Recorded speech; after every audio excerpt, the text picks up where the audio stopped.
এক সাহাবীকে জিজ্ঞেস করছে, আপনি বলেন তো নবী কেমন? উনি বলছে কাসিমুল ওয়াজহ। এক শব্দ কইছে, মানে হলো তিনি ছিলেন এমন যার প্রতিটা অঙ্গ, চোখ, নাক, কান, হাত, আঙ্গুল, ঠোঁট, প্রতিটা অঙ্গ যদি আলাদা আলাদা দেখি তাইলে সবচেয়ে সুন্দর, সারা অঙ্গ যদি একসাথে দেখি তাইলেও সবচেয়ে সুন্দর। তিনি এমন।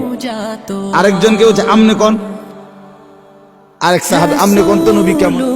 উনি বলতেছে আমি কইতাম না, তিনি ছিলেন এমন ওয়াসিমুল ওয়াজহ, তিনি ছিলেন এমন যাকে একবার দেখলে আবার দেখতে মন চায়, দ্বিতীয়বার দেখলে প্রথমবারের চাইতে আরো সুন্দর মনে হয়, যত তারে দেখি তত আরো সুন্দর লাগে।